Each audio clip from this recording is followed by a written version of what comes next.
Hi, I'm Kavita Menon from GL Tab. A working mom or a housewife, definitely they can speak good language and they can try to get or impress people around them. Now, talking about the working moms or working moms, basically the blue collar job or maybe a white collar job as well. Blue collar, white collar job എന്ന് പറഞ്ഞാൽ white collar അതിൽ administrative അല്ലെങ്കിൽ officers അല്ലെങ്കിൽ annual salary ആയിരിക്കും. പക്ഷേ blue collar job എന്ന് പറഞ്ഞാൽ daily wages ആയിരിക്കാം. പക്ഷേ ഇവിടെ വേജസോ സാലറി അല്ല കാര്യം. ഇവിടെ what I'm talking is anyone or any person can speak good English. ആർക്ക് വേണമെങ്കിലും ഇംഗ്ലീഷ് ശരിക്കും സംസാരിക്കാം. ബട്ട് ജനറലി സ്ത്രീകൾ നോർമലി അമ്മമാർ ദേ struggle to to speak or converse daily or regularly in English language.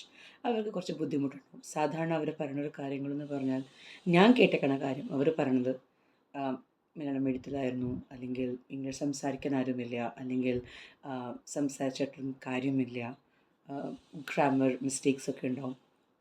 But നെവർദലെസ് അതൊന്നും നമ്മൾ നോക്കാണ്ട് ആദ്യം സ്റ്റാർട്ട് ചെയ്യാം.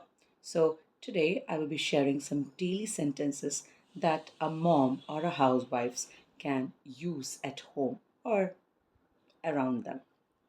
Here we go. Clean the shoes. Clean your shoes. നിങ്ങളുടെ പാദരക്ഷ എന്ന് പറയേണ്ട ആവശ്യമില്ല. നിങ്ങളുടെ ഷൂസ് തന്നെയാണ്.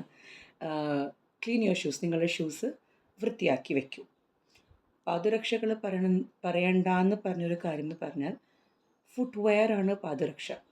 അത് ചെരുപ്പുമാവാം, ചപ്പലാവാം, ചെരുപ്പ്, ഫുട്വെയർ, ഷൂസ്, എന്ത് വേണമെങ്കിലും ആവാം. പക്ഷേ ഇവിടെ പ്രത്യേകിച്ച് പറയുന്നത് ഷൂസാണ്. Clean your shoes. ഷൂസ് വൃത്തിയാക്കി വെക്കൂ. Make breakfast. ബ്രേക്ക്ഫാസ്റ്റ് ഉണ്ടാക്കൂ. Help me to make breakfast. എന്നെ ഒന്ന് സഹായിക്കൂ ബ്രേക്ക്ഫാസ്റ്റ് ഉണ്ടാക്കാൻ. Wash your clothes. അവനോട് തുണി അലക്കി വയ്ക്കൂ. Iron your clothes.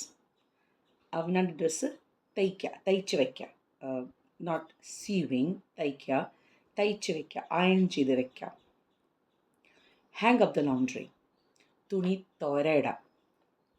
Make the bed. കിടക്ക വിരിക്കൂ. ശരിക്കും കിടക്ക വിരിക്കൂ. Make the bed. Wash the dishes. പാത്രങ്ങൾ കഴുകൂ. or use the dishes or wash the dishes that you have used. അവനാരെടുത്ത ഡിഷസ് പാത്രങ്ങൾ കഴുകി വയ്ക്കൂ. Play with the children. കുട്ടികളുടെ കൂടെ പോയി കളിക്കൂ. Let me finish my housework. ഞാൻ ഒന്ന് വീട്ടിലത്തെ പണി തീർത്തോട്ടെ. Let me finish the housework. ഇപ്പോൾ വീട്ടിലത്തെ പണി ചെയ്യാണ്. Let me finish the housework. വീട്ടിലത്തെ പണി ഒന്ന് തീർക്കട്ടെ. Let me finish the serial. ഈ സീരിയൽ ഒന്ന് കഴിഞ്ഞോട്ടെ. Let me finish the serial. ഈ സീരിയൽ ചലച്ചിത്രം ഒന്ന് കഴിയട്ടെ. So there are a lot of sentences which can use daily, regularly, as in terms of English speaking. And this is how you improve the way you speak. So stay tuned until next Saturday. See you next Saturday. Hope you like the video. If you have any such comments, please make sure you are putting it up. Thank you very much.